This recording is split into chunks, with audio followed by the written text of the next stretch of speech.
Maître, laisse-moi donner un exemple encore qui va renverser certaines personnes. xool exemple bu pratique. C'est très important. Maître, gis nga li xew ci match de football bi amoon PSG contre qui. Oui. Les gens sont sortis pour des raisons yoo xam ne vraiment. maître, jaruloon ñu yàq alalu jàmbur. maître, je vais aller plus loin. mais violence bu gratuite quoi parce que. am na benn exemple tey boo xamante ne xëy na les gens vont me lapider pour wax ne c'est pour illustrer esprit bi may waxee. Parfois il y a des gens qui font de la violence et qui ne le prennent pas comme de la violence pour ñoom justice la. Comme. mais tey am na benn le gars de l'Australie là. qui a tué 50 personnes. mais pour moom dans sa tête dafay rendre justice à des gens qui sont opprimés. Moi, je pose un débat de fond. On a raté. C'est un débat de fond. Que ça soit un débat de fond. C'est un débat de fond et c'est très important. Mais attendez, je vais vous dire, vraiment, attendre aujourd'hui pour voir violence. Moi, 89, est-ce que fekkee na ko? Moi, j'ai vu 89 ans. Avec les. Moi, 89, j'ai vu ay images. Oui, ça fait 31 ans. Te images yu ñu gisoon alors. Vous pensez qu'aujourd'hui c'était pas de la violence ça? te ay nit mais di fi def loo xamante ne mais loolu gis nañ ko fi. Des formes de violence daf fi yàgg. C'est là, à mon sens, c'est vrai que il faut que ñu psychanalyser, il faut que criminologue yi ñoom mën nañu wax ci façon crime dans l'acte ñoom mën nañ ci wax ku ci nekk wax ci. Mais je suis entièrement d'accord avec Bouba que la société sénégalaise n'est pas plus violente qu'hier. Ku fekkee 89. boo fekkee c'est-à-dire dafa am loo xamante ne c'est comme le contenant le contenu le sénégalais qu'on produit le sénégalais qu'on construit ban sénégalais la. boo defee 89 mu dund 89 pour que les sénégalais soient violents 30 ans après et de la même manière c'est qu'il y a un échec politique et social. loolu la ñuy wax ça veut dire on n'analyse pas ñun dañuy toog di perte suñuy temps ci ay manifestations. li may déranger tuuti mooy su fekkee ni dañuy wax ñun suñuy problème réew et puis ñuy jël exemple ci yeneeni réew. Il y a un problème. Man li d'après li grand boobu genre nañu consolider suñuy acquis si dañuy arranger da leen di arranger peut-être parce que nous sommes dans une société patriarcale qui a toujours favorisé un tout petit peu les hommes au détriment des femmes. Ok nañu acquis parce que moom il ne se voit pas peut-être laver les bols genre parce que y a sa femme il y a une femme qui peut le faire à la maison loolu tamit problème la parce que tey soo demee xëy liggéey ba wàcc. sa jabar dem xëy liggéey ba wàcc ñëw.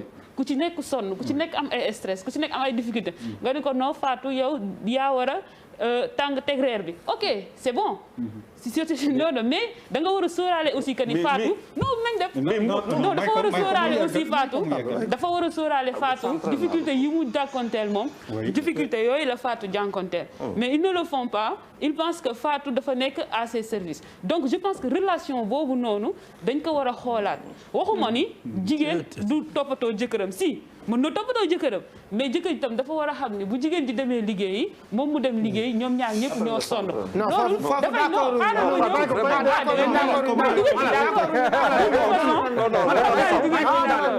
non mënoo leen ci d'accord évidemment parce que mënoo leen ci d'accord parce que c'est un privilège les maîtres vous ne pouvez pas être d'accord en disant ces mots je ne m'attendais pas à ce que vous soyez d'accord c'est possible.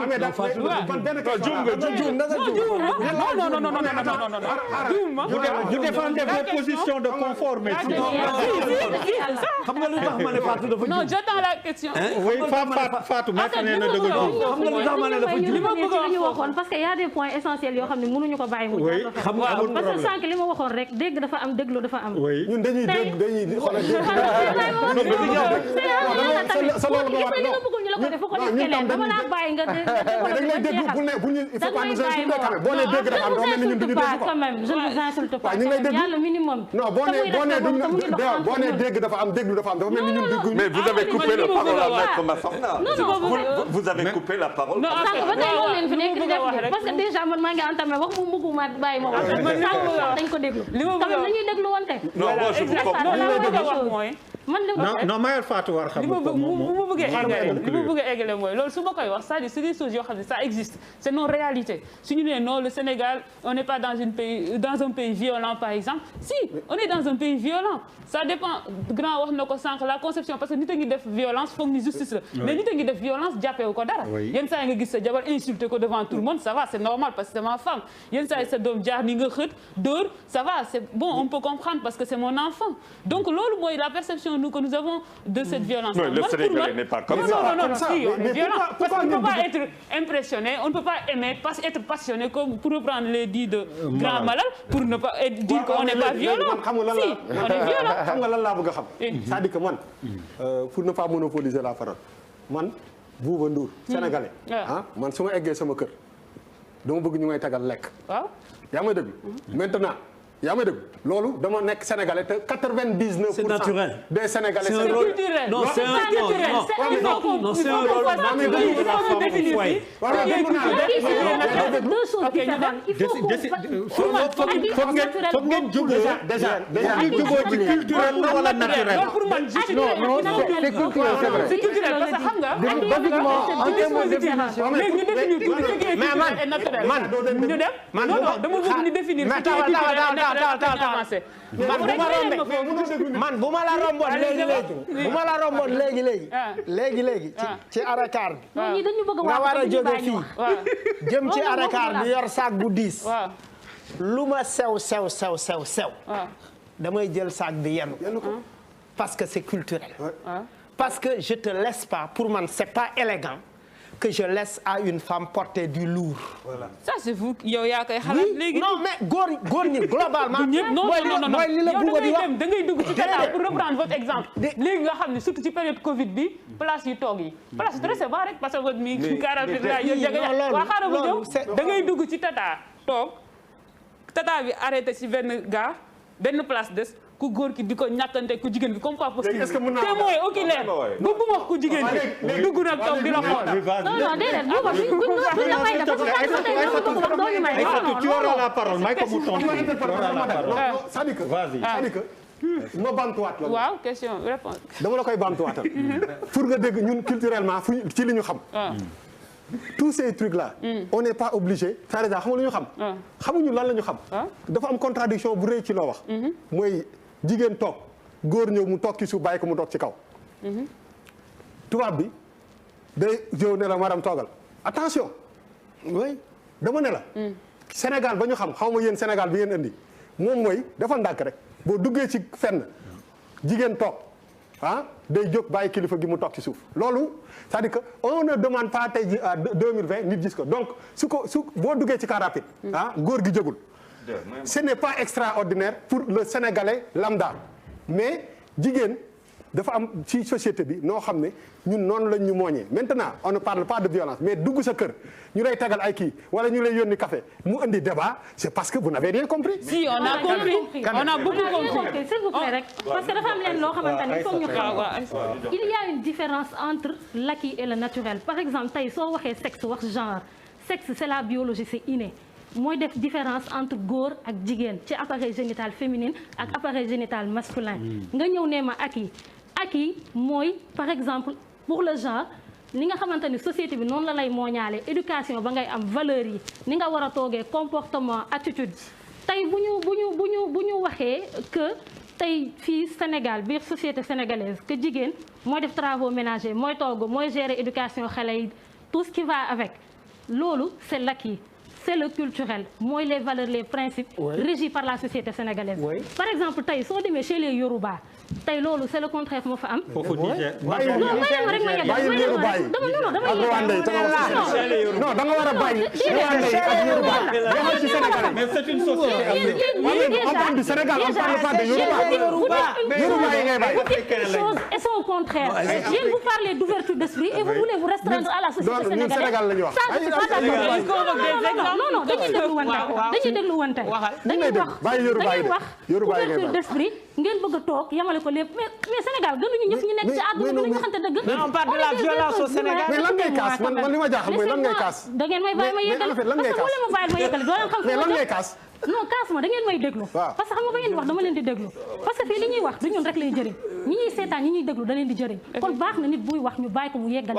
après sooy wax nga wax. li ma bëgg a wax mooy ni la boo demee chez les Yoruba tey jii tey c'est la femme qui est chef de famille avec ses servantes jël góor non xoolal non bàyyi nga eggale dama la wan ni la dafa différent en fonction d'une société bu nekk ak nga xamante ni moo nekk sa acquis da nga gis société boo xamante ni les femmes sont chef de famille fii Sénégal góor la société boo xamante ni kii foo ko jëlee quand même li taxuma dellu ginnaaw de li may wax dama koy wax et je campe sur mes positions te tey laa ci gën a mën a campé wu mais dama la bëgg a xamal ne la benn affaire c'est pas parce que société sénégalaise nii la régir force que ça va être pareil autre part tey su ma waxee exemple Rwanda je dis pas le Rwanda en général dama jël benn pàcc ci par rapport ak tey lu ñuy wax muñalante apprendre à pardonner ci cadre boobu laa doon waxee. pardonner kii parce que tey ñoom seen bopp seen biir. waaye ñun dañu am lu dox suñu diggante ba ñuy baalal. ñoom seen bopp seen biir je parle de tolérance. non Charles. non déglu ma rek je parle de tolérance boo gisee lu tax ma waxu tolérance bañ naa ko damaa jox un exemple précis par rapport ak tey nit ñi ni ñuy doxee ci tali bi. kenn mënul muñal sa morom ci mu jiitu la wala déet embouteillage dañuy njëkkante ba mbëkkante créer accident leneen ak leneen loolu mënoo ko bañ beneen affaire bi la parole est une forme de violence tamit la ba pare yow da nga génn hors sujet la def yéen li ngeen di def mooy da ngeen di ruube dañuy dégluwante hors sujet ngay def hors sujet dañuy dégluwante faut pas idéaliser la société sénégalaise ñun musuñu jël quel que soit Alpha, on est des êtres humains faits de chair et de sang. Dañu am ay qualités am ay défauts. On parle de la beauté et que aussi on parle des choses yi nga xamante ni moo fi am parce que gis nga sa góom boo ko toog wax ko mënoo koo faj ba mu wér nañu waxante dëgg. La société sénégalaise nga ne sa góom la war mooy xam nga lan la tey ñu bës ko faj ko dëtt bi génn ñu faj ko ba mu wér c'est de ça dont on est en train de parler parce que nu mu mënti demee ñun tey ay jigéen la ñu de akama fonk li ma doon ak keneen lu mu doon tey je suis fière de dire que je suis sénégalaise. mais thème bi li ngay wax nii du thème émission bi du thème. je suis fière de dire que je suis sénégalaise parce que valeur yi ñu ma inculqué tey moo tax. mais non c'est pas possible on peut pas la laisser. non il faut que mais yéen ay def violence nag.